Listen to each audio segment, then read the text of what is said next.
Now you know the rest of the story.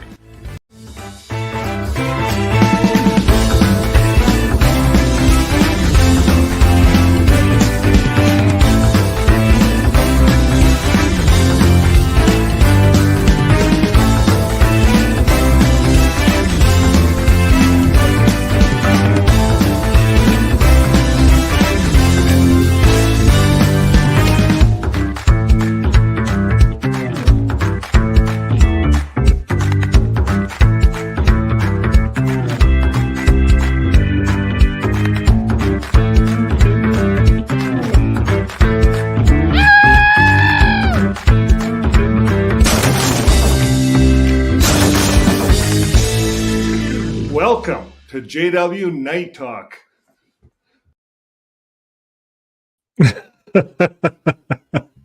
Welcome, everyone. I see we have a few online.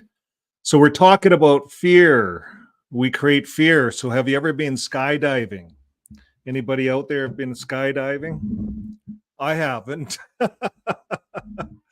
But my wife has. My good wife has been skydiving. Now, I asked her today, did you do that for fear, for the adrenaline rush? You know, some fear is good, I guess. A lot of people do things for the adrenaline rush. That's what we get out of fear. So we're going to look at fear today. But first of all, we're going to look at a few other things first of all. But we're going to look at fear because fear is being used. And I'm going to just move. There's the guy we're going to be looking at on the broadcast today. Look at his fingers. You see, that's like, you know, I'm going to sell you something. This guy's ready to sell. We're going to talk about this. It's really easy once you look at what religions are doing. They're creating a fear, and then they sell the antidote. It's really, you know, mankind has been doing that for thousands of years, since the beginning, since the start. But first of all, I want to look at something. If you've been following the channel, and I want to say hi to a few people. Let me see. We have ST co-pilot. Hello. Well, you're the co-pilot on that flight in. Shaq Composer, welcome back. Michelle Allen, welcome back. And Culty Talk, welcome back. And my good wife, welcome back.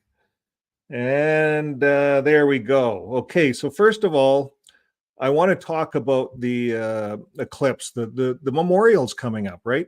So we ran a video on Nisan 14, and what got us all looking at this was here, Nisan 14 in 2024. Well, it says April 7th.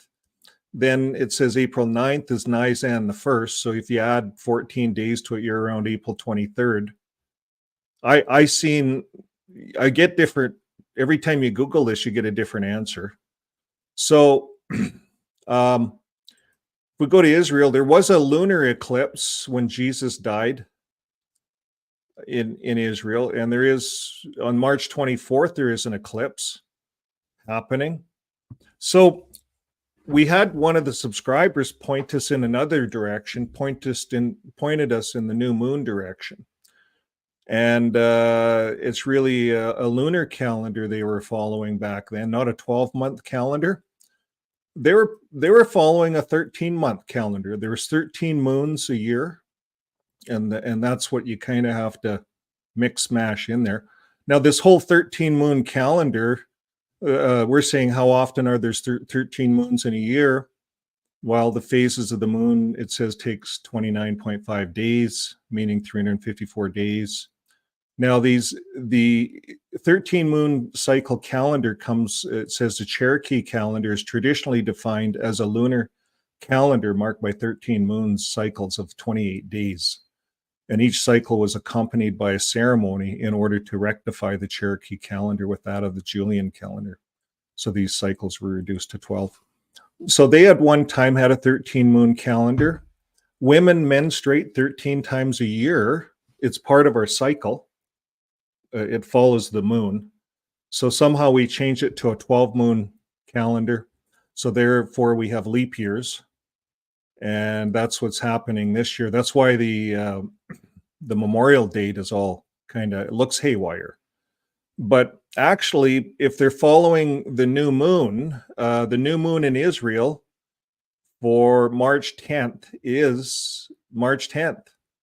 So you add 14 days on that. The new moon is the Nisan. That's the start of Nisan, the month Nisan, this time of the year, right around the equinox. So March 10th is the new moon. Now, the March 10th is before the actual vernal calendar equinox. That's what we talked about last time. I hope I'm not confusing you. But March 10th is the new moon. And then 14 days later, we have Nisan, which is full moon, I believe. So, and then it goes the other way, you see? So that's how it works. The Watchtower is correct in their date. I just want to point that out. We do want to keep our channel accurate. Now, what we're going to move on to is the subject here of security. Security assurance, the meaning of assurance. Okay, so we create fear to sell our antidote. So it's assurance that the Watchtower sells. Now, the meaning of assurance is a positive declaration intended to give confidence and a promise. So this is a declaration that they're making, and it's to give confidence and a promise. And definition number 2 is confidence or certainty in one's own abilities. So it's number 1. They're making this declaration about what's happening, what's going to happen. They like to predict. Most religions do, and they give the assurance. The assurance is a promise. They're giving it. You see, they're not saying this is God's promise and go your way. Where whatever religion you're in, you're going to get God's promise of assurance. They're saying, no, the insurance happens when you walk through our doors. If you walk through the Catholics' doors, no insurance, no assurance from us. So that's how it works. They're selling this. So what's the difference? Insurance, like on our vehicles, it's different. Insurance is a practice or arrangement by which a company or government agency provides a guarantee of compensation for specific loss, damage, illness, death in return of payment of premium. So you see, if you enter into the Watchtower and you die because of refusing a blood transfusion, because you walked into that door and you bought into their assurance. They're assuring you that you're going to live forever. They don't compensate you when you die. Their assurance is wrong, or their assurance is faulty. It's fake. There's no compensation. There's no compensation going to the family. They're all alone now. They have to figure out how to make a living, feed the kids. Mom has to do that. Dad died. We got into the Watchtower and Dad died. Had to go to get an operation and he died. You see, there's no insurance in the Watchtower. Although you're giving a 10th, they want a 10th and your best 10th of your 10th. They want your best 10th. Not just voluntary contributions, they said on the annual meeting. They want a 10th. And they understand it. So let's talk about security now. Security is a state of being free from danger or threat. Does a Watchtower provide you with that? Can you go into a kingdom hall and can they guarantee you that you're not going to be blown up? They can't guarantee that. In my own lifetime, I've seen so many atrocities happen with car bombings and bombings in the kingdom hall, shootings. So there's no security. They cannot give you security. Why? Because there's so many lives that have been lost just this year because they have no security. There's no insurance. All they give is assurance, a positive declaration, a hug. Do they even give a hug? We looked in their elders book, and their elders book is judicial. The word judicial is in there 337 times. The word love is in there 5 times. That's the loving shepherding book. Now, the word loving, in all fairness, is in there 15 times. But judicial is in there 337 times. So we've showed that on lots of videos. And we will keep showing that because that's the truth. Now, what we're going to do next is look at JWorg. We're going to look at their latest broadcast here. And I'll show you right here. Now that we know they're selling something, they're selling assurance, they're selling you an antidote, but they're going to create the problem for you. You know, it's like my wife used a good illustration this morning. She said it's like a person that's selling crutches, and they go around with a baseball bat and break everyone's legs. And they said, look, we got the crutches for you. You can walk again. You know, that's what's going on here. They're creating this fear so that you have to buy their antidote. And we know that from the broadcast right off the bat. When you look at this stuff, you can tell what they're selling on their opening statement. Let's look at their opening statement here. And I think I have the volume turned on. Let me know if you can't hear anything. JW Broadcasting. Here's a glimpse of what's ahead. What do you do when a situation seems hopeless? We'll meet. So, did you get that? What do you do when a situation seems hopeless? I think I got my volume turned up. Did you guys hear that? Volume was okay. So, what do you do when a situation feels hopeless? We know these guys are selling something. Here's a glimpse of what's ahead. What do you do when a situation seems hopeless? Hopeless. You see, that's what sticks in your mind is the opening statement. So this is how they're opening up. You're in a hopeless situation, guys. Here's what we're going to do for you. We'll meet 3 young people from Congo-Kinshasa whose Christian hope stabilized them when disaster struck. Does the stress of this world sometimes follow you home and weigh on your marriage? We'll examine a Bible principle that can strengthen your relationship and preserve your home as a haven of peace.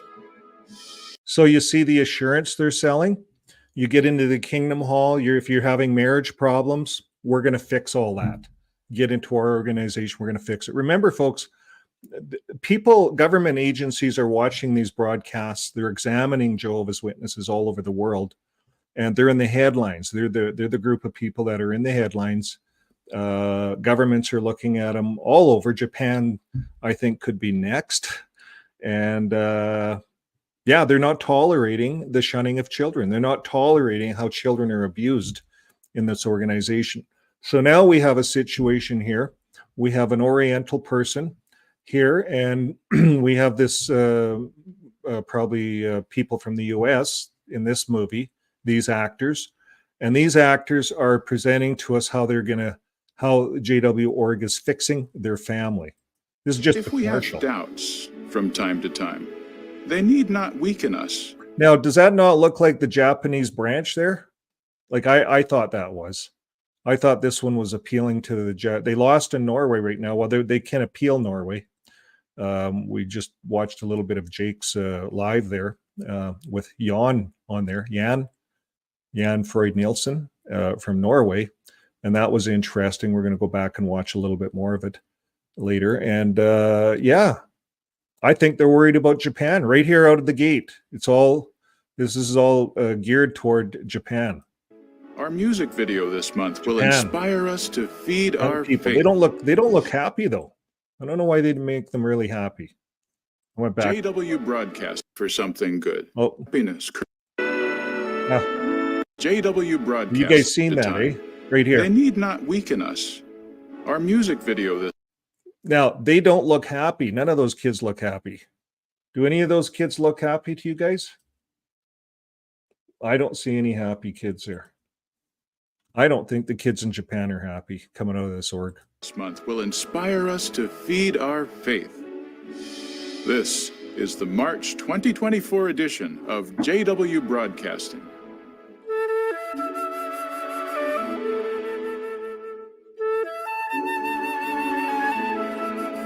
Hope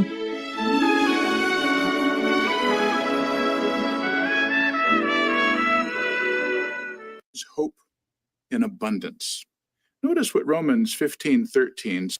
Okay, we're going to What do you zip need through this. to feed hope? Though was Hope. in fact the resurrection Okay, I did want this. So he's talking about hope here a bit. between an unidentified traveler and the disheartened disciples. The disciples were beside themselves with grief over Jesus' death. The traveler, though, was in fact the resurrected Jesus. The disciples didn't yet realize this. So they said, as recorded at Luke 24:21, "But we were hoping that this man was the one who was going to deliver Israel.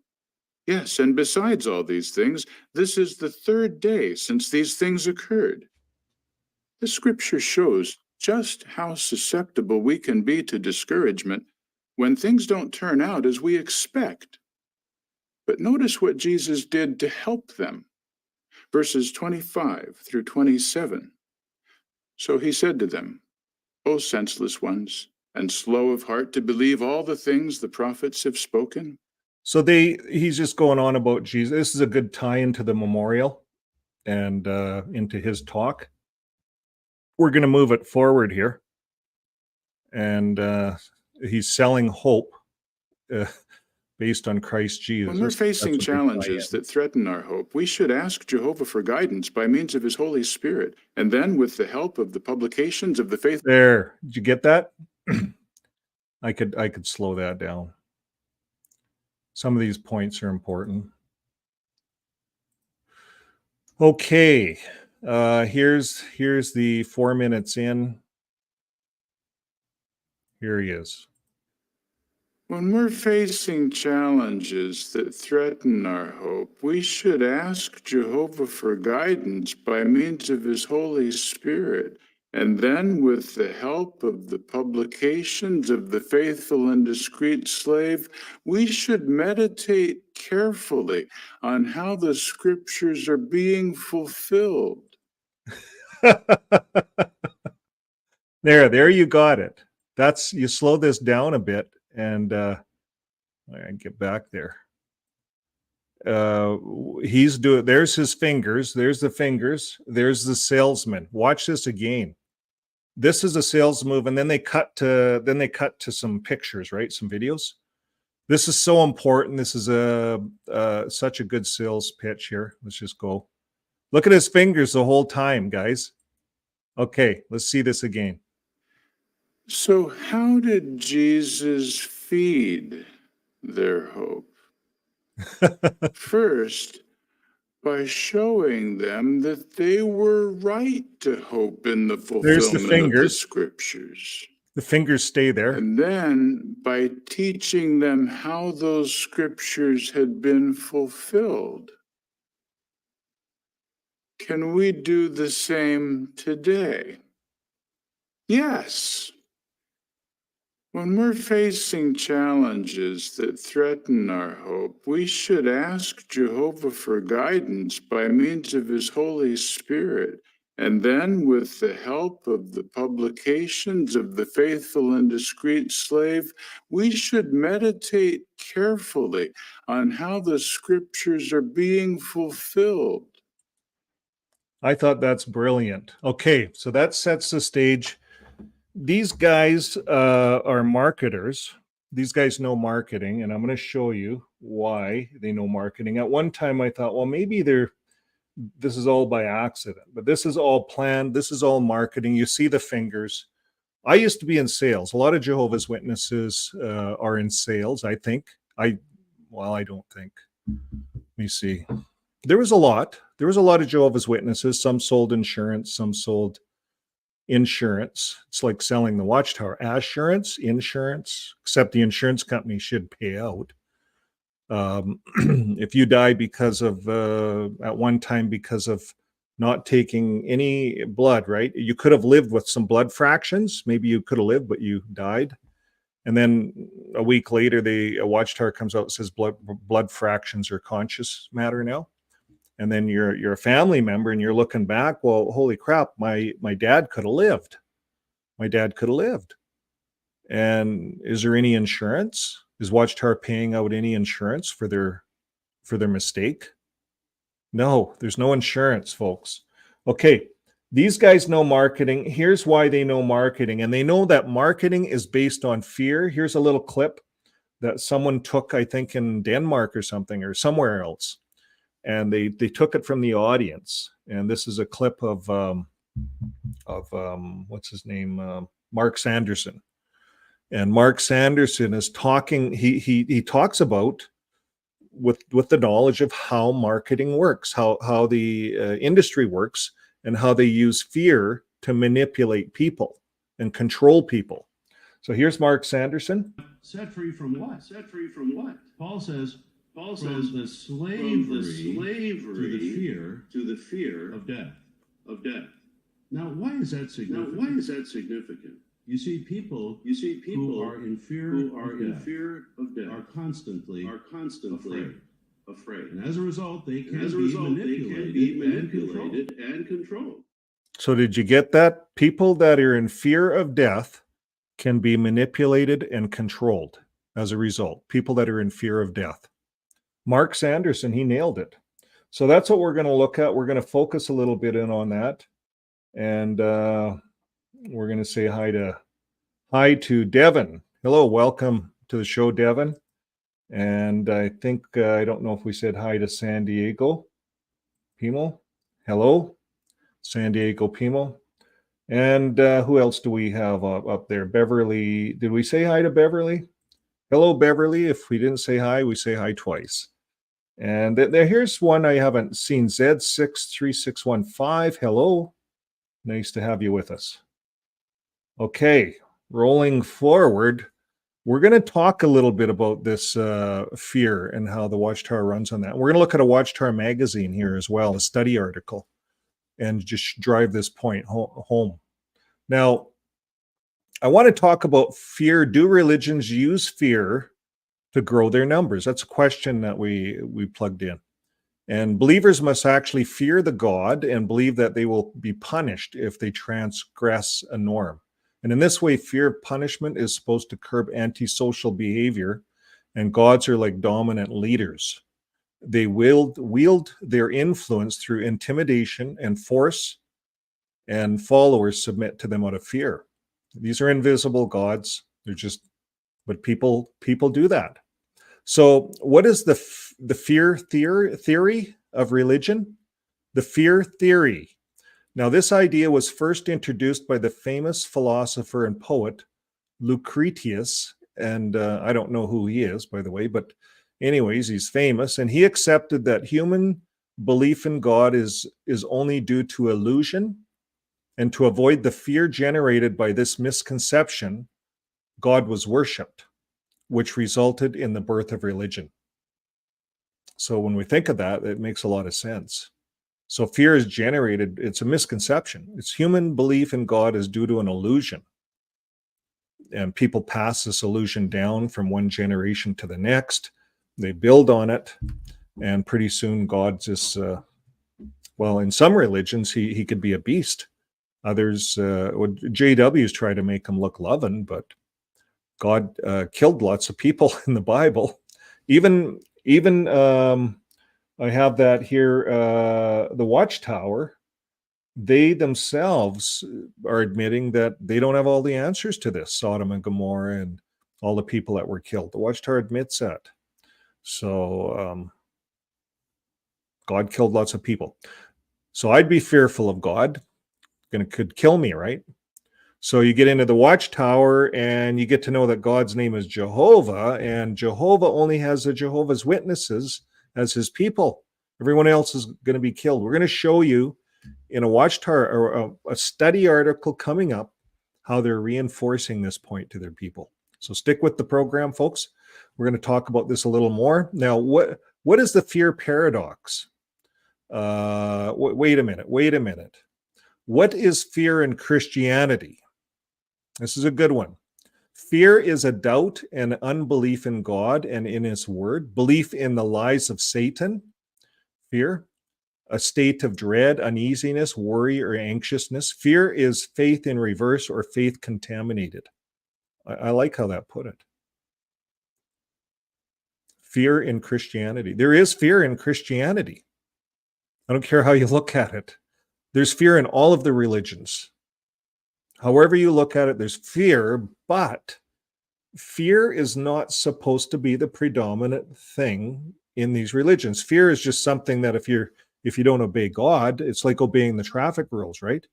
And we find that a lot of our traffic rules and rules in the country, like you must not murder, the committing adultery one, they get away with murder. Now you can commit adultery and a whole bunch of times, and you can walk up to your mate and say, yeah, I'm done with you, I want half. And maybe all their life they just committed adultery all their life, didn't do any of the work. All these years goes by, and then at the end they say, yeah, I want half, and you have to give half. That's the way the rules work. You see, back in the day of the Bible's days, they didn't get away with that. That wasn't allowed, so there's more fear. But nowadays there's not as much fear in these things in the Bible. So unless you really believe in it. But I know for a fact, even if you believe in it, and for Jehovah's Witnesses that are in the religion, they have done just what I have talked about. They have done just that. They don't have fear. There's so many people getting disfellowshipped over adultery, but yet in the Bible, that was a pretty serious thing. So people aren't afraid as much, but they're more afraid of the governing body for some reason. Why is that? It's a good question, right? So what is the fear paradox? The paradox of fear is that more stuff you do that scares you, the less scared you are. So when you're in the watchtower long enough, it's just like sunshine, right? You walk in and, you know, there's Armageddon's coming. That's sunshine. People dying at that because you're going to be saved. You have the assurance that Watchtower is going to protect you somehow. Somehow they assure you that, they keep assuring you. So when people encounter something that frightens them, the hypothalamus in the brain reacts by releasing a series of chemicals to the sympathetic nervous system and the adrenal cortical system. In the sympathetic nervous system, signals are sent out to release stress hormones like adrenaline. So sometimes it's an adrenaline rush. You get a brother up there, we've seen this, I've seen it in the years I've been in, and you go to these assemblies and these brothers get up in the assembly, maybe a governing body member, it's like a Stephen Lett kind of a guy. They get up there and they just start going like this, or like Jeffrey Jackson. Here's what they do. There's no use me illustrating this. Here's what they do. I loaded this today for you guys, judging. So here's what they do. They get up and they want to make a point and to the audience. So let's say in the audience, as the Jehovah's Witnesses, there's a lot of judging going on in the congregation, and there is, folks. There's a lot of judging going on in the congregation because the whole religion is made up of judging. The elders' book, remember, 337 times of judging in it. The elders all become judges, the governing bodies judges. Well, this all came from Judge Rutherford. It was all designed. We're all following it. Well, I'm not following it, but everyone's following it today. The elders' book. They're judges. And what does he say now? Here's what he says. What's the answer? What's the answer? We simply don't. We can't be dogmatic. We can't be dogmatic. And we shouldn't be dogmatic. And we shouldn't be dogmatic because we don't know. Leave the judging to Jehovah and Jesus. They will always do the right thing, merciful and just. That we can be absolutely confident. Big liars. That's how I see that. These guys, until they throw away their elders' book, they're lying about judging because that's all they do. The whole religion is built upon judging. So why does God say we should not fear? Fear will cause us to trust our own resources or to put our trust in someone or something else other than God. So put aside religion, folks. Fear, the Watchtower creates this fear. They create it. We can read the Bible, recall that Abraham's fear of the Egyptians caused him to trust in the scheme to lie about Sarai being his sister. There's an example there. Gideon's fear of the Midianites caused him to trust in his army. So those are biblical examples. We have lots of examples. The blood card thing, I like to nail that one because people die over that. And everyone just gets up and signs their blood card. They ring the bell. It's meeting time. Here's the blood cards, and they all sign the blood cards. No one questions it. No one questions it against the scriptures.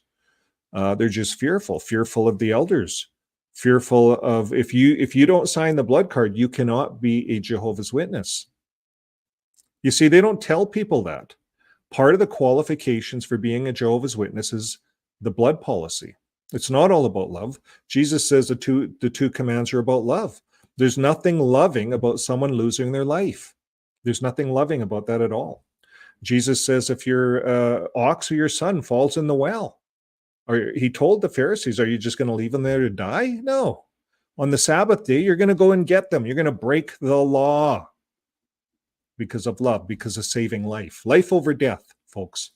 So the blood one's a hard one for JWs. Hard one for the org. How are they going to justify all the blood guilt? So what does God think of fear? Well, God doesn't like it. And I dug a couple scriptures up. We'll look at them in a bit.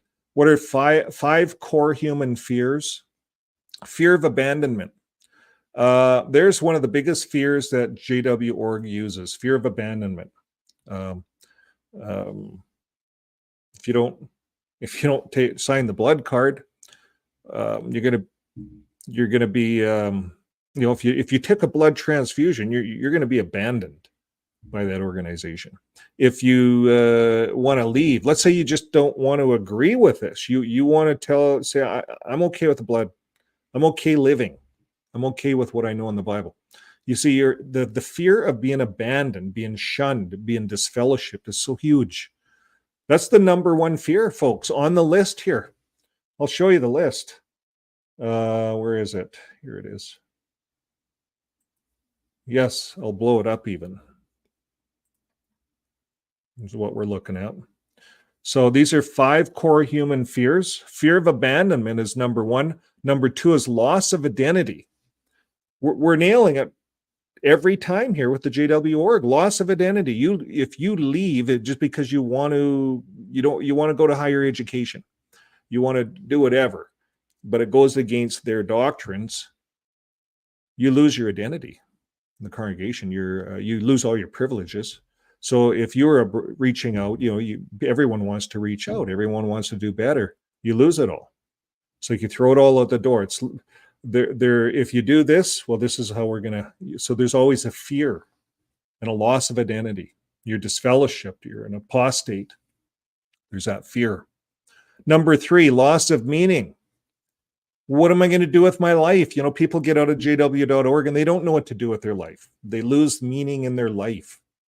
So that's why we have all these programs telling and reteaching that there is life outside of the religion. There's a lot of life, and you just have to live in the here and the now.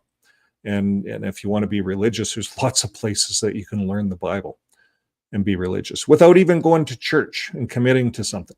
Number 4, loss of purpose, and that's another thing. People, we always went door to door. We had something to do. Well, there's lots to do, folks. Lots to do. We just have to change our purpose, but we have to find purpose, and that's different for each of us. And number 5, fear of death. Well, this is the biggest fear. Well, we're going to die at Armageddon. We're going to be barbecued. You see, folks, the fear here is huge. 5 out of 5, we're hitting that with JWorg on fear. Okay. So what do we have next? What are the 2 biological fears? Well, that's falling and loud sounds. So I think that's the end of that. We're going to go back to jw.org. And then we're going to look at the science behind fear. And we're going to look at another article just a little bit here on how religions are using fear. And worldwide, people divided on earth, whether life is better in today than yesterday. We're going to also look at that. See, a lot of JWorg is pumping out here in this video We'll get it back up on the screen here. They're pumping out that life is terrible now. It's the most terrible time to live in. Life is only going to get better in God's new system. That's what they're pumping out. Let's see what they say here. It can be difficult to find time for this in these hectic days.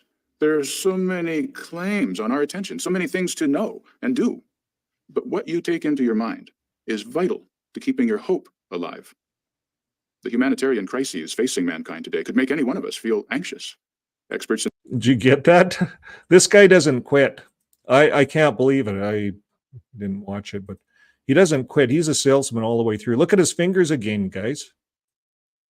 Humanitarian crises facing mankind today could make any one of us feel anxious. Look at his fingers.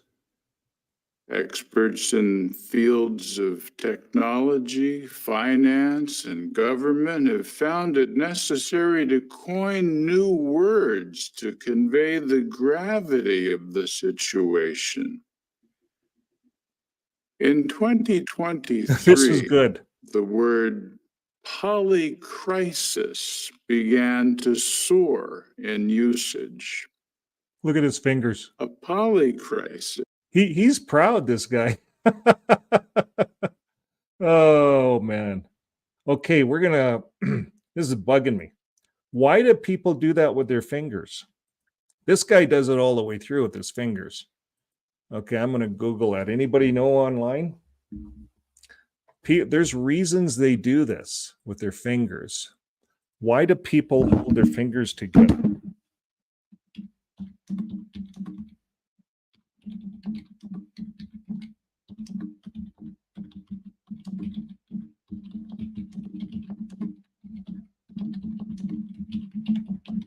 Okay, let's see if they give us an answer here. Yeah, okay.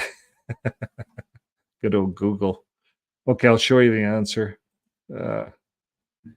Okay, why do speakers put their fingers together? His hand gesture is a nice way to make your point without pointing at the audience. He's pointing all his fingers at the audience and appearing aggressive. You may also bring all the tips of your fingers together for an even more subtle version. I call this the closed flower, exception sometimes you don't want to point. Why do people play with their fingers? Why do people hold their hands together? Why do people gesticulate when talking? Gesticulating helps with memory recall. For others, it could be neurodivergence. Never thought of that. Anxiety. I don't think I think it's more. This is more signal. This is more confidence. Why do people put their fingers together when talking? Gesture enhances memory, speakers, and learns. We did a thing on these hand gestures that these guys do. So it's interesting, but look at his fingers, eh? So this refers to many global threats happening at the same time. The polycrisis. overlapping of health emergencies, climate change, wars, forced migrations, natural disasters, and economic collapse, all happening simultaneously. Okay, so now you see the right here. We're looking at some really good marketing. This is really good marketing. So this is showing the audience that there's all these threats are happening. You're in the audience. You're in the Jehovah's Witness audience watching this broadcast, and you're so glad that you're in this organization because they are giving you the assurance. They understand what's going on. They're watching it for us. This is what these guys are selling, and they want you to buy into it. Now, what's really happening? I want to stop here and I want to go to another article I pulled up. There's 4,000 religions on earth. 4,200 actually. There's 10,000, one article said. But there's 4,000 religions on earth. So they're all selling something similar to get their members to attend. Now, the science behind fear, just get rid of that. You go upstairs, you grab your cell phone, swinging the bedroom door open. It takes a second for your eyes to adjust, and that's when you see it. A looming shape in the corner of the room. You freeze. Adrenaline courses through you. Here. You can't see the reading anyways. So they give a story. So your heart is beating so fast you can feel it through your chest. Your muscles tighten. This is it. It's in the corner of your mind. You always knew creatures existed. And here's one now in your bedroom with unknown intent. Your thoughts fly past you a mile a minute while your hand desperately scrambles with the light switch. And finally, you manage to flick it on. Light enters the room and you see the creature. It's actually just the winter jacket you threw over the closet door earlier. So you laugh, a laugh escapes you, and you grab your cell phone before heading back downstairs, but you keep the lights on. So something like that has probably happened to you before. This happened to me a few days ago. This is a guy writing this. And there's nothing quite like the feeling of fear. It sets us edge. But why do we feel fear? Where does it come from? And why do people enjoy being scared? So think of that. Do people enjoy being in the watchtower and having all this stuff thrown at them, this fear mongering? Maybe so. Maybe they enjoy it. Fear comes from the brain, and when people encounter something that frightens them, the hypothalamus in the brain reacts by releasing a series of chemicals. And we talked about that, to the sympathetic nervous system. It's like adrenaline. It kicks the body into high gear so it becomes tense, and it becomes alert. And then at the same time, the adrenaline also secretes a hormone to other parts of the body, which I thought this was interesting. It shuts down part of your body.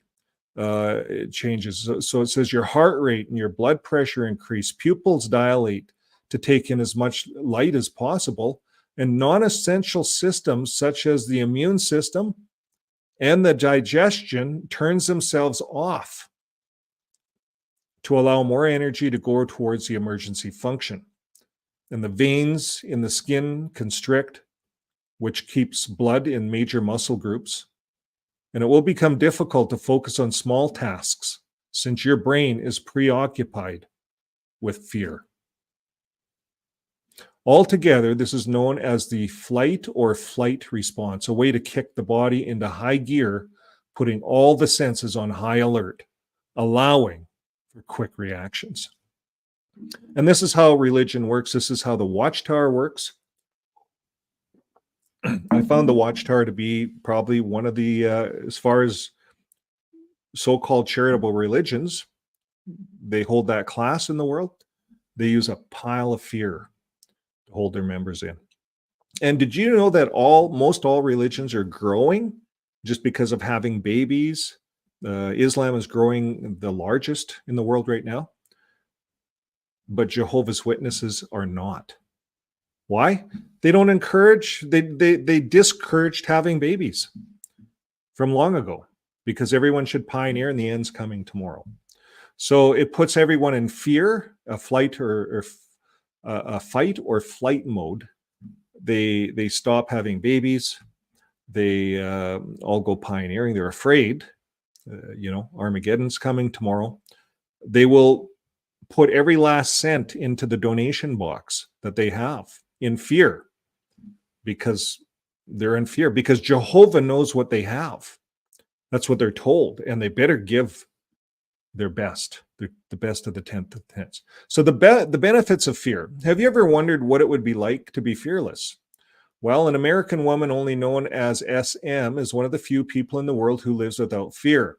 And she has a rare genetic condition called Urbach-Wiethe disease, which causes part of her brain to harden and waste away, including the parts that generate fear. She will walk down a dark alley without a second thought. She will handle poisonous snakes and spiders, although she doesn't like them, and she has been held at a knife point without breaking a sweat. SM says she understands the concept of fear, she just doesn't feel it personally. Fear is a pretty important trait to have, however. During the course of evolution, humans and animals who utilize fear to help keep them out of dangerous situations would have had a higher chance of surviving those situations. Well, since their fear helped them to avoid dangerous situations, they could then pass on their genes, and the offsprings would always have the traits of fear. So the desire to escape danger has been beneficial to the survival of humans and other creatures who feared the right things. Well, nowadays, we don't have the same fears our ancestors did. We often fear things that are not deadly, like public speaking or a spelling test. Fear still helps us safely navigate our modern world and can help us make decisions in dangerous situations. And then we talk about fear as entertainment. We started out with the skydiving thing. We talked about that. Scientists have discovered that people's brains react differently during the fight or flight response. So it might depend on your brain, or it might depend on the manner in which you are being scared, or both. So one of the hormones released during a frightening situation is dopamine. And it's also known as a feel-good hormone because it's in part responsible for your brain feeling happiness. So when dopamine flows during a fearful situation, some people react more strongly to it than others. You think of a Ferris wheel, or going to the amusement park. Some of that stuff is pretty scary, and some people just love it. All that dopamine makes the fear feel good, and they get a natural high from the fight or flight response, and their fears become more like thrills. So do you think people are staying in the watchtower because of thrills? I don't think so. I think they're really afraid. So another reason people enjoy being scared is because they don't know they're actually safe. When we walk through a haunted house, scary movies, roller coaster rides, we trick our brain into triggering our fight or flight responses, and we experience that amazing cocktail of adrenaline, hormones, and dopamine, but also knowing that we are totally safe and secure. So these are just some, this is an article on fear. We got to be careful though with fear. If you imagine you're going to an assembly, and then this stuff becomes real to Jehovah's Witnesses, like the 2023 assembly. There's all those people with machine guns. You have to go to get to the camp. It looked fearful. You imagine a small child watching that. You imagine after the assembly, that's the talk of the assembly. The drama is always the talk. And for weeks on end, people are talking about, well, what if it happens here? You see how they paint the governments. Well, let's just go back. Let's not forget about this. Here we are. It's polycrisis, many global threats. Just watch this for a bit more here. I'll turn the speed back up to normal. A polycrisis could throw a person off balance spiritually. But as students of Jesus' sign of the last days, we have fully anticipated that there would be many serious problems facing mankind at the same time and on an unprecedented scale. But isn't it interesting that the world itself has seen fit to come up with an expression that adequately matches what we are going through? Whether they realize it or not, they're acknowledging that Jesus' words are being fulfilled. So rather than become eaten up by anxiety, we can find hope in these very same facts if we meditate on the fulfillment of the Scriptures. The Scriptures contain the promise of God. The assurance. A promise of this salvation. This is the assurance that they're selling. Jehovah God will bring to ruin those ruining the earth. There is going to be a resurrection. So this is what you're Death selling. will be no more. The righteous will possess the earth, and they will live. See, if a Jehovah's Witness was really going to sell this accurately, they would say, well, it's what the Bible says, although when you join our religion, you could die quicker. The blood thing could cause you to die quicker. You could die quicker if you're, something like Russia where you're put in prison. You die in prison. Those are really rough prisons. You see, they don't tell you all that stuff. Live forever on it. Understanding how the scriptures apply and how they're fulfilled builds our faith. The stronger our faith is, the stronger our hope will be, because faith is the assured expectation of what is hoped for. Do you think often about your hope?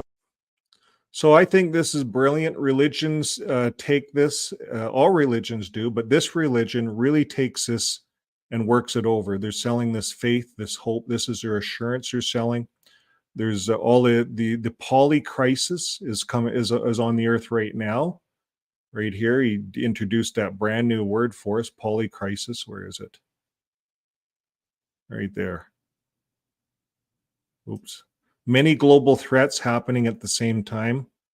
A new word they came out. Back then, they just didn't have cell phones and internet. There was all kinds of crises happening all over the earth at any given time. There always has been, folks. So JWorg and many other religions will sell this. We're going to go to, I think let's go to this article over here. There we go. Okay, dominance. This is, I'm going to go right to the beginning of this and read the abstract. These are one of these long National Library of Medicine articles that we sometimes get in. They show up on our searches. They're good. So this one, what were we searching? We were searching how religions use fear. That's what we were searching. So here it is: by reverence, not fear, prestige, religion, and automatic regulation in the evolution of cooperation. And so this is Frontiers in Psychology. Abstract, recent evolutionary theories of religious emphasize their function as mechanisms for increasing. Oh, I'm not going to read all this crap. Okay, let's look at what we can pare down here. Keywords: nervous system, evolution of cooperation. Okay, let's go down. In recent years, evolutionary explanations of religion have proposed that omniscient moralizing gods can facilitate cooperation by inducing fear among people and threatening them with punishment for their transgressions. So there it is in a nutshell. Science is looking at this, right? How religion does this to people, threatens them with punishment for their transgression. Is that what Jesus really intended to be set up in his name? I'd ask that question. So I'm going to go to the middle of this article where it highlighted this right here. Believers must actually fear the gods and believe that they will be punished if they transgress a norm. So in the Jehovah's Witness, you must believe in Jehovah and you must fear that you will be punished if you go against Jehovah. So basically, if you go against the Elders book, the Watchtower, you are going against Jehovah. So in this way, fear of punishment is supposed to curb antisocial behavior, and gods are like dominant leaders. They wield their influence through intimidation and force, and followers submit to them out of fear. Note that this solves the two problems with dominance supporting cooperation. Number one, the deity is assumed to be omniscient, and so the issue of monitoring disappears. So you see, we're led to believe that the deities are watching us. So the deity is not perceived to be dependent on humans and therefore has no incentive to be tempted into defection because there are no benefits for the deity to reap. Of course, in human society, specific individuals are often assigned the role as being spokespersons for the deity. And so much conflicts of interest will likely reemerge. So that's it in a nutshell, folks. That's how religion starts. We can go back to the caveman days of this, and we can look at living in a tribe, believing in different gods. Something goes wrong. The leaders are looking for, they got to lead. They're looking to the gods, and they got to come up with some something. So usually it's fear. Lots of places they'd sacrifice their children, their firstborns, to these gods, hoping that it's going to solve their problems. So there's all kinds of things. If we do the research on this, it's been going on since the beginning of mankind. Okay, worldwide people divide. Whether I want to talk about this. Are we living in a better time on Earth now than we were? And I actually lost all my articles today. I'm gonna have to research this one. Okay.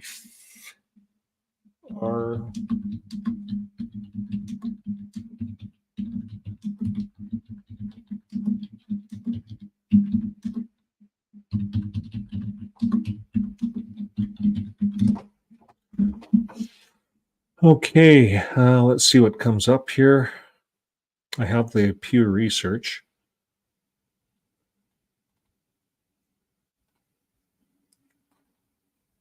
Life today is by far better than at any point in the past. We are scientifically, medically, and technologically far better than any time ever. And as a whole, the world is miles better. And certain regions may be in conflict, but that's always been like that. How long and happy do people live in modern society? We live a lot longer. Here it is. Here's the one. 15 ways life was better 50 years ago. I think this is it. Not everything is better because of technology.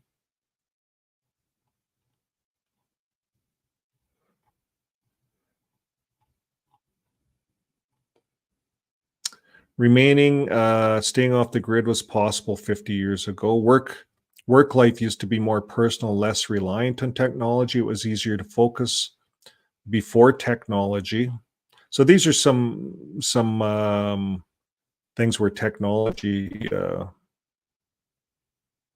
people were healthier both mentally and emotionally before the rise of technology. So this is kind of an opposite article. But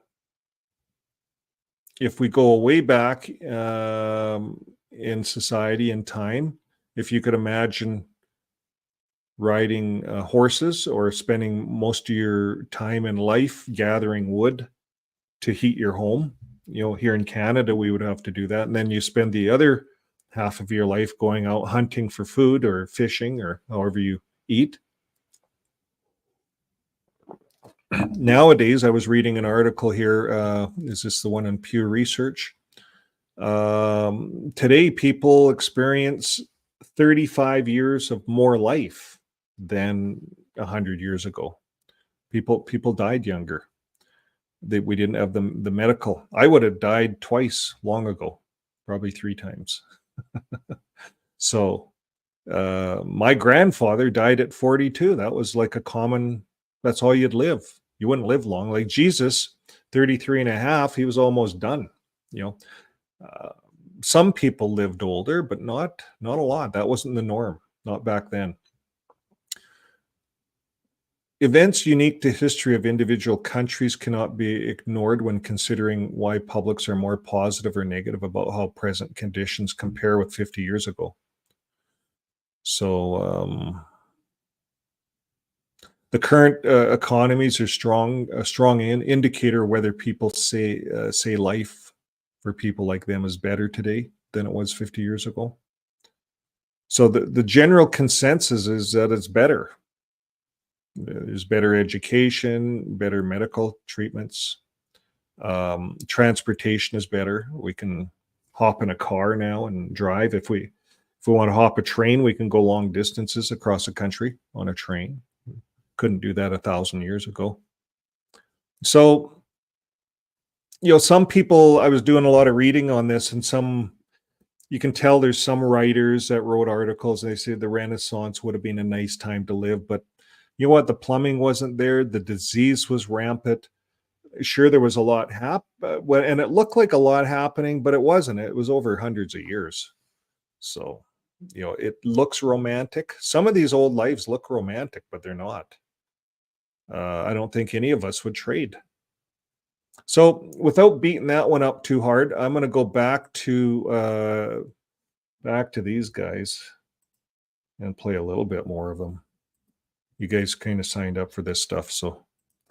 When difficulties arise, feed your hope. Continue to meditate on the comfort from the scriptures. Keep trusting in Jehovah for. Like, we can listen to this all day long, but trust in Jehovah, feed, meditate. Like, that doesn't help you. That's not in the here and the now, folks. Doesn't help any of us to live a better life, to give it all to the watchtower. That's what this is about. This guy's a salesman. I'm going to go through this a little quicker here. We're just going to look at some of the pictures and let it play. Now they're showing some of this, and I was doing some research on this too. Why are religions growing in these countries? Well, that's where they're growing. They're growing in the third world countries. These religions are not growing here on first world countries. Zimbabwe, this is where they're growing. Okay, let's listen to Sanderson. It reminds us of a special type of peace that we can experience that's not dependent on our circumstances or on what's going on around us. How would you define that peace of God that's referred to in our text? So now they're selling peace as a form of insurance. Now, when I was at JW, I wanted to talk about this a little bit. Security. I was in the security business. And of course, we were selling assurance, not insurance. We weren't insuring, but it was the same thing. And I always said to myself when I was at JW, and I did a little bit of work for ADT, everyone knows who they are. And they have all these pictures, these nice graphics of the robber with the black toque on. And he's sneaking outside the house. And they'd have all these nice brochures on this stuff pointing out the doom and gloom. But really, it's a more accurate representation of what they're selling, of insurance. Not the religion's far off. Because people, I don't know about you, but I've had problems with burglars. I've had problems with people peering in on my windows. I've had problems with people coming in on my, just showing up, wondering who the hell they are, what they're after, and I just caught them, right? Have you ever had that? Have you ever been robbed? I have. So we've all been robbed. So when ADT paints the picture of this could happen, it's good assurance, it's good marketing. And that's why fear marketing does work. Because they're painting the picture. This is what could happen. If you're buying accident insurance for your vehicle, have you ever been in an accident? I have. Probably everyone has. So you buy the insurance. Well, I think it's law here. I know it's law here in Canada. You have to have insurance or you can't drive. But these guys are selling peace. This is what they're selling now. Peace here. Mark Sanderson's going to sell us on peace and how coming to their religion is going to buy us some peace. Let's listen to Mark Sanderson a little bit more. What exactly is it? Well, now, Insight Volume 2, page 592, says this: the peace of God, that is the calmness and tranquility that result from a Christian's precious relationship with Jehovah God, guards his heart and mental powers from becoming anxious about his needs. He has the assurance that Jehovah God provides for his servants and answers their prayers. So you get that? He's even using the insurance, assurance. He's even using the proper words. Assurance. It's the proper word. Let's slow him right down. Let's see how he talks when he's had a few drinks. Dances, or on what's going on around us. How would you define that peace of God that's referred to in our text? What exactly is it?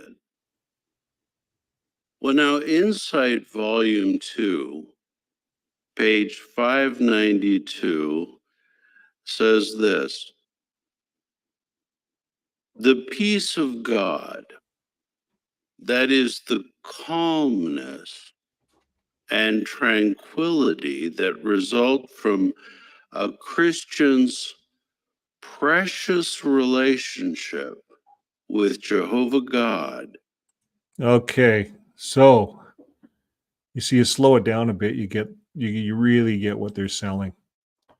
So they're selling the Christian's relationship with the Watchtower. That's what they're selling here, not Jehovah God. This is the Watchtower. And that's the assurance that Mark Sanders is selling. Peace. You get peace of mind. You stick with the Watchtower over and over again. If we plug this out here, that's what we would do on the words. We'd find them going on and on about this assurance. Let's hear some more of it. Take your position, stand still, see the salvation of Jehovah in your behalf. Do not be afraid or be terrified. Well, there's immediately a different spirit in Jehoshaphat. Another, Okay, let's skip but there are forward. but receive little in return.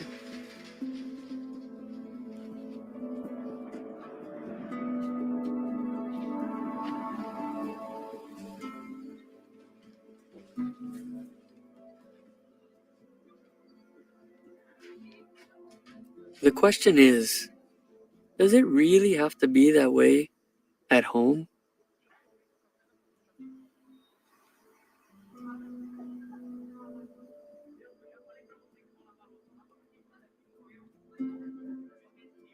We might need to change habits that we learned growing up.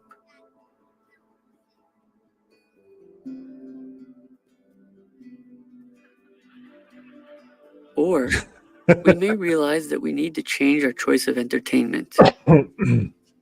While it may not be easy, it is possible to cultivate the mutual respect we once had. And they also have a helpful song in principle. here. So they give these dramas on how we're going to bring Even peace when you to our decide household. to take good care of Yeah. Oh, yeah. Everyone loves a coffee. Okay. Additional reading, family life book. Did you catch that? For a happy marriage, show respect to the person who truly deserves it, your mate. Even if a couple works well together, raising children may demand greater teamwork. He's doing the finger thing again. He's a real salesman if you look at this guy. Apparently, the chat says that's called steepling. Steepling? Yes. Oh, okay. Someone brought that up. What's steepling mean? Like you're making like a church. Yeah, but I'm wondering, what does it give them? This is what I'm curious. Steepling. Why do public speakers steeple? Steeple. Why do they steeple their fingers? Their fingers. You can hold your hands in front of you and around your mid-chest with your fingers, creating a church steeple. Body language experts say this shows confidence and authority. So I bet you these guys take a kind of a course, public speaking course. This guy, he certainly does a lot of steepling. Okay, let's move forward. Listen to him a little bit more. Note the way the Messias family is teaching their son with special needs to build a relationship with Jehovah. So when I saw my son for the first time, I saw his big eyes open. I just thought, Jehovah, what a blessing his. You know why they're really focusing on the little kids is because by the age 7, you've hypnotized your child into believing this is the only thing in life. So, big thing. Given to me. I couldn't believe that. Door. Phone. Okay, we'll move forward. You'll be glad to know that shortly after this video was filmed, Jaden symbolized his dedication by water baptism. They got one baptized there. Have you ever had a doubt that weakened your faith? Yep. Do you struggle to believe that God loves you? This month's music video encourages us to face those doubts with Jehovah's help. Is it true? Could be Korean. This is the path Korean video. I should choose. I asked myself. Okay, we're gonna skip through this. Nice song. To feed my faith and start my But I forget, my wife days. got something in it. I forget what it was. To feed my faith, They're doing a lot with their acting, their singing Our lately. postcard this month is from a country that's been called the land of the volcanoes, El Salvador. Of its 20 youngest volcanoes, some are still active. Okay, here she is. What was in that song, hun? Oh, the guarantee. Oh, the guarantee. What was the guarantee in that song about? That if you believed in Jehovah, that would be your guarantee. Okay, yeah, it's like the selling the sales insurance here. There was a guarantee in that song. I don't know if we could find it. It could be a well-known verse, meditation, the words of a song, or a conversation that answers my silent prayers all through the day to feed my faith.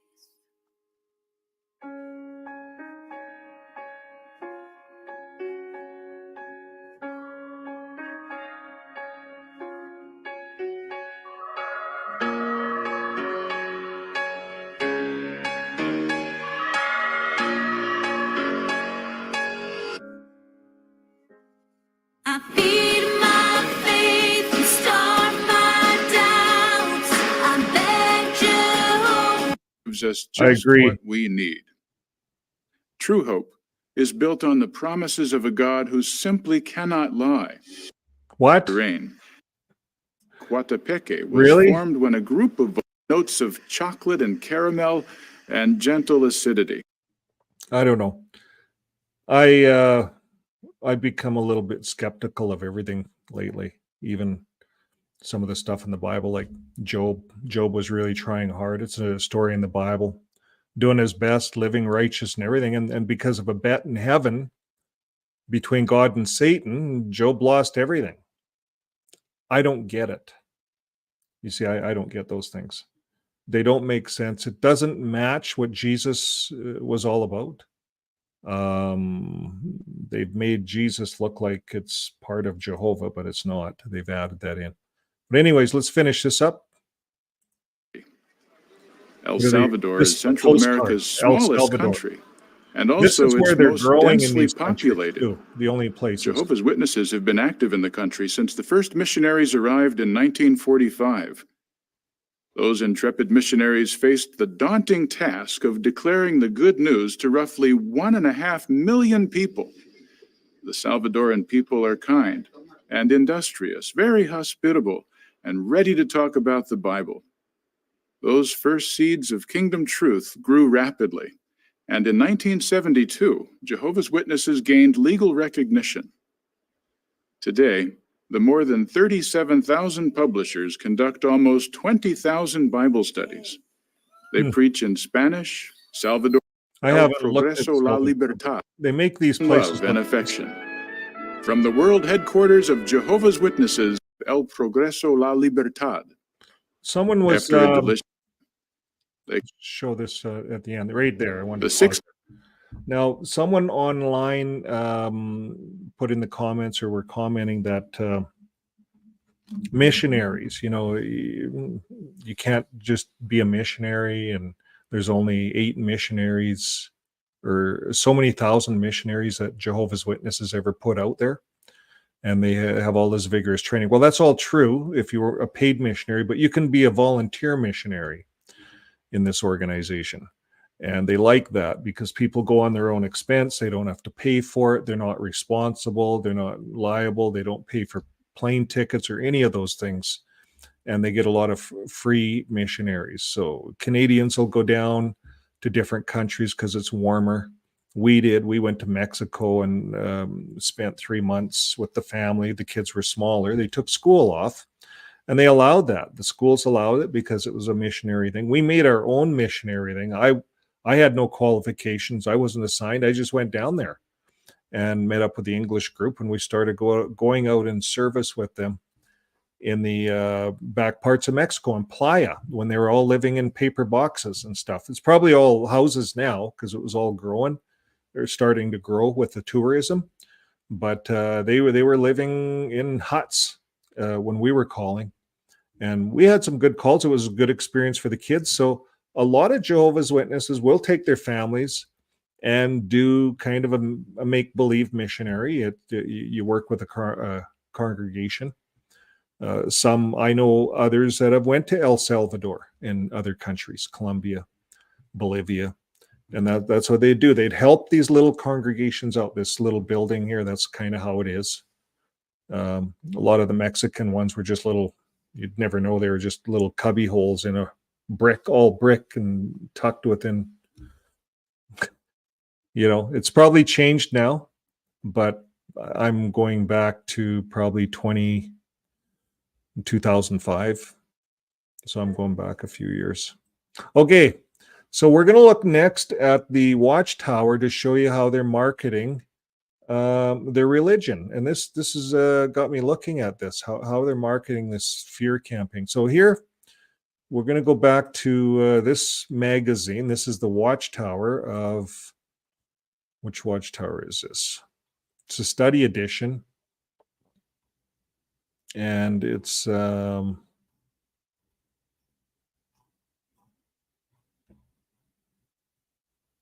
Watchtower Study Edition right here, May 2024.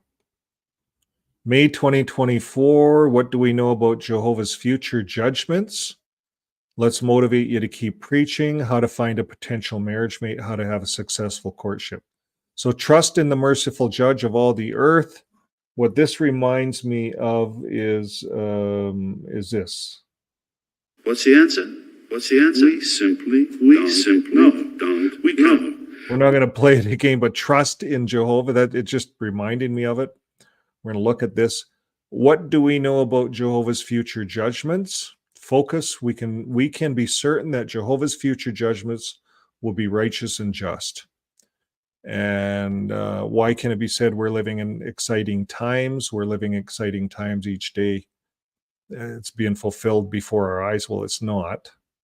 They're still harping on the king of the north. For example, here's what they're saying. We see the king of the north and the king of the south engage in a struggle for world dominance. They seem to pull that out of their arse every time it suits them over the years. Every time there's some war in the world. And they never really explain this properly, this king of the north. But they just throw it in there. It's kind of like Russia and the US, this Cold War going on. That's kind of what this is. They're all in jail in Russia. They don't have freedom. So that must be one of the kings that are fighting, right? Jehovah continues to help us to have a clear understanding of major events. Really? Does he? No. Jehovah means Watchtower, folks. In the past, we said, once again, the Great Tribulation begins. They're on that again. Number 4, the flood, another scare tactic. Noah's Day. They always use that. This is same old, guys. This is like studying a Watchtower back in the 80s when Noah heard Jehovah's warning message. Same stuff. And Noah didn't preach, by the way. Noah was not a preacher. That's their thing. They made him a preacher, a door-to-door preacher. He wasn't a preacher of righteousness. It's another discussion. Okay, consider what Jesus said about the scope of our preaching work. He foretold the good news would be preached. See, it's all about preaching. Get the kids out preaching. That good news was done. He sent out 70 followers, and they set up churches all over the world. Christian churches. It all became Catholic, pretty much. But that's what Jesus did, and that's what happened. Watchtower refuses to admit that or acknowledge it, but that's history. However, Jesus told his disciples they would not complete the circuit of cities. They're trying to draw parallels to them. Okay, so we're going to move ahead here. What do we know? This is what we do know. This is the point that I was looking at. For example, we know that Armageddon, people will be dealt with on the basis of how they have treated Christ's brothers. So you see, Christ's brothers are the governing body. So if you treat the governing body harshly, you're going to be dealt with harshly by Jesus. That's what they're saying. And I say something completely opposite. I say what the Bible says, that these guys are using fear. And we're going to look at a few scriptures. In fact, we could right now, but let's just look at this. Armageddon. Next one, tribulation starts. Fear-mongering, guys. It's possible that some will see the destruction of Babylon the Great. Well, we see the destruction of Babylon the Great coming with JWorg losing their money in Norway. Yeah, they're still a religion, but there's no more support. I think the governments don't want to support cults. Such an outcome would be similar to what occurred in Egypt, Moses' day. Mixed companies going to join Israel. They're paralleling that to their organization. And so this is all the same stuff. Fear-mongering, great tribulation starts. Might some who see these events have a change of heart? Pushing it hard. And here's their famous picture. All the Jehovah's Witnesses walking out of Armageddon. There it is, folks. This should get you to go back to the Kingdom Hall, I guess. We can be confident that Watchtower will judge each individual, not Jehovah. Watchtower, remember, will judge each individual. Not in a perfectly balanced manner either. Okay, that's it. There's our judgment. That's what the Watchtower is. It hasn't changed. They're selling this as assurance that they're going to get you through future judgments of Armageddon. Let's look at the Bible before we close this up. The devil promotes fear, by the way, folks. The devil promotes fear. If you're gonna use the Bible, if we're gonna all use the Bible here, the devil promotes fear. 2 Timothy 1:7. For God gave us a spirit, not of fear, but the power of love and self-control. So God gave us not a spirit, not of fear, but of power of love and self-control. Fear not I, for I am with you, Isaiah. Let's go down to John. Here it is. There is no fear in love, but perfect love casts out fear. So that's how we get rid of fear. For fear has to do with punishment. And whoever fears has not been perfected in love. So who punishes you? The Watchtower. They disfellowship you for anything. If you wanted to keep living and take a blood transfusion, I think you could be disfellowshipped. It depends on your attitude. They'll have a judicial meeting with you. And if you say, I believe blood's okay, I believe it, we should be, there's no scriptural support. I believe the faithful slave has it wrong. You're disfellowshipped. If they have a meeting with you and you took a blood transfusion to live, and you said, well, it was just kind of a mistake on my part, they're going to sue your doctor and they're going to get you involved in a frickin' 5-year lawsuit. That's what they're going to do, JWorg. Now, if you say, well, I took blood because I was emotionally weak, I didn't want to die, but, I'm better now, which is a big fat lie, right? They'd let you off. It's the only way. They'll let you off with a lie. So whoever fears is not perfect in love. Watchtower promotes fear. It's all they do. They are not perfected in love. Sorry, guys. John 8:44, you are of your father the devil, and your will is to do your father's desire. He was a murderer from the beginning. He does not stand in the truth, which is Jesus, right? Jesus is the way and the truth. You see, Watchtower made the truth them. They made it them. Yeah. So he was a murderer. He does not stand with Jesus in the truth, the devil, because there's no truth in him. And when he lies, he speaks out of his own character, for he is a liar and the father of the lie. That's what Jesus told the Pharisees. They're of their father, the devil. And here's this one in Corinthians. We're going to look at this one. Corinthians 14. 2 Corinthians 11 and 14. It says, for such men are false prophets, deceitful workmen, disguising themselves as apostles of Christ. That's what the Watchtower is doing here, folks. And no wonder, for even Satan disguises himself as an angel of light. So it is no surprise his servants also disguise themselves as servants of righteousness. And their end will correspond to their deeds. That's what the Bible says. So you guys be the judge. Anybody that's throwing fear at me like that, I know where it comes from. It comes from the devil. It doesn't come from Christ. It doesn't come from God. We're not to be fearful. But that's all the Watchtower teaches is fear. Okay, well, that pretty much brings an end to our program. So remember, if you're celebrating the memorial on Nisan 14, it looks like March 24th is Nisan 14. Although there's dispute. Everyone else is going around April with this. March 29th, Good Friday. I was looking at some other comments. I think JW Analyzer brought up a really good point that it's really about commemoration. It's not about date. Never was about date. Jesus didn't celebrate it on the day of the Passover.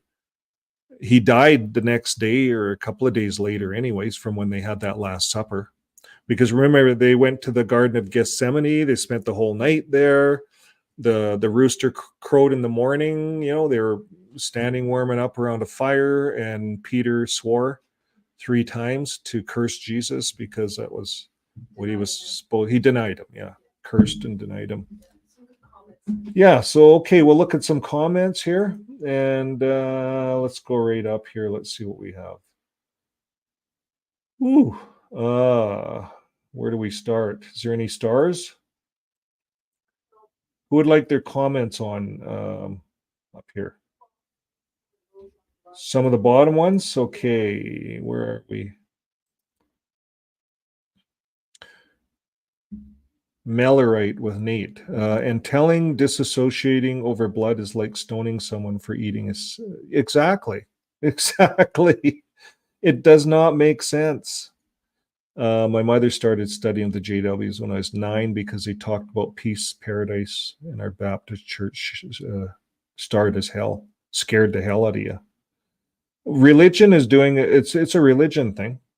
That's why there's a lot of people finding spirituality outside of religion. I've heard of a JW elder DF people for stupid, horrible reasons. I read about a lady in German elders DF because she was way overweight. Really? It wouldn't surprise me. Because they call it obesity, maybe. I've never heard of that one. On obesity? It doesn't say anything. I looked. But it is in the Bible, overeating. It's supposed to be a sin.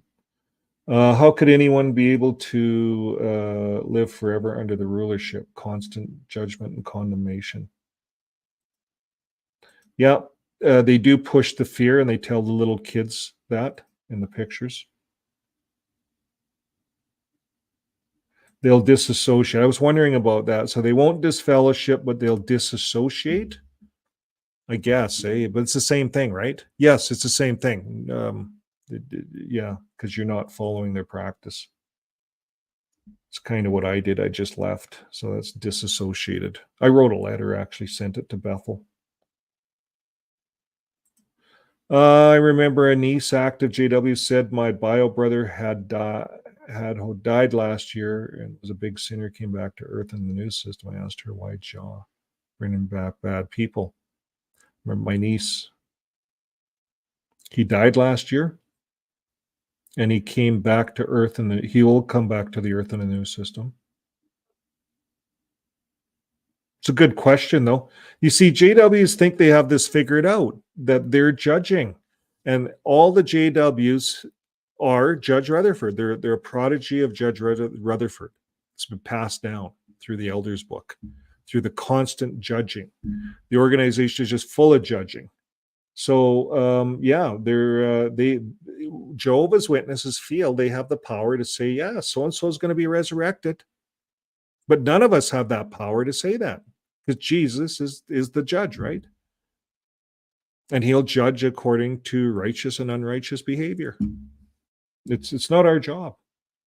Our job is to love, not judge. We can't do both. And if we don't love, well, then we're not doing anything. If we don't love our neighbor, we're not doing anything. You can't love your neighbor and judge your neighbor. You can't love your neighbor and disfellowship your neighbor. You can't love your kids, your mother, your father, however you want to look at this, family members, and judge them and shun them. It doesn't work. Sorry, Watchtower. They're missing it big time. Hello, everyone. Yes, JWs use fear. I just read fear, anxiety, and rumination cause people to feel depressed. Exactly. Very, very depressing. Jehovah Lights is RGB strobe, ever changing in brightness. You nailed it. It is. It's not bright at all. Okay, anything else? We get everything? Here's one. My 2 adult children shunned me, both elders and pioneers, because I was doing research on CSA cases. Is that right? Well, you're not alone, but it's terrible. This is just terrible for doing research. It's all going to come out. It's all going to come out. So take the high road, just get involved in something else, and walk away. They don't hold that power over us. They're televangelists. Wait till they break out the traveling Christian rock bands. They're almost there with all this singing and their theaters. I see them going maybe to that, maybe. I think they are. Yeah, they're getting more into. Well, they're desperate, right? They got money and they got to keep people in, so they're going to do anything they can. I can't stand the music videos either. That's why I thumb through this stuff fairly quick. You know, we go over these broadcasts, you nail it down pretty well right at the beginning, what they're selling, what they're pitching, and it's the same stuff, insurance. It's the same stuff. This is being pitched and turned upside down and just pitched in so many different ways over the years. And they just keep doing it because it works. It's sales pitches. These are businesses. This business is not about helping people. If this business was about helping people, they would have all kinds of charity money going to help homeless people, building homeless shelters, helping people that need help, orphans and widows. The Bible talks about that specifically. They don't help people. Okay, someone at the doctor's office was complaining of the antibiotics after they ran it. I smiled and asked how many lives have been saved by antibiotics. And then they said, true, go figure. Yeah, that's when we're talking about we live longer nowadays. You know, so everyone wants to run around and say life is rough. But none of us, if we had the chance, would go back and ride a horse. You can't just ride a horse. There's a lot of maintenance to having a horse. You got to feed that horse. That horse eats a lot. And you have to really, the horse was the vehicle back then. These horses eat, I don't know how many pounds of hay a day. How many pounds of hay, hun, do those horses eat? 15 pounds of hay each. So it's expensive. If you went back to then, there's your transportation. You got to saddle it up. Then you have to put a carriage on it and then go to school. My dad had to go to school and they'd have a heater, like a wood heater in the carriage. The kids would all be in there. Yeah. And when the weather was really bad, sometimes the driver would have to stop and blow the ice forming off the horse's nose. Right on. Yeah. So I don't think anybody wants to live in the past. Watchtower can make it look as bad as they want, the present. They're making this just look like it's a poly crisis going on in the earth. Well, there's lots of bad things happening. You can focus on it, folks, if you want. Religion focuses on it. The Watchtower focuses on it. But if you focus on love, you focus on doing something, being in the here and the now, being present, not on the future, not on some theory that they have about the future. It's all theories, theoretical. And if we can keep our minds busy with what's present, what's present around us, get involved.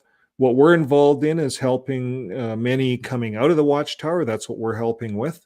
It keeps us busy here. And I know a lot of you guys online are helping with helping people online coming out of the Watchtower. So Russell says disfellowshipping and disassociating is a little different, but I get what you mean. I guess you guys were talking about that. But yeah, it is. It's disfellowshipping, disassociation. It's all the same thing. You get shunned. You're not part of the club. And that's how they keep the members in. It's a form of fear. Well, folks, that brings an end to our program this afternoon. Thanks for being with us. You've had some great comments, and keep your chin up. Keep smiling. and that'll get us through. Keep whistling. That's good too. And we're going to do some fearful stuff here. I think we're going to skydive out of here. I think since we're talking about fear. So here we go. We're out of here. We'll see you next time. Well, thanks for joining the show today. We hope to see you next time on JW Night Talk. But until next time, come for a ride with me. I'm going to put on my special goggles, and I'm going to need this parachute. So now we're all set to go, and I think we need a little music. So hit her, guys. Little night talk here. Here we go. Hey, look, my ride's there. Okay, my ride's here, so here I go. Woo!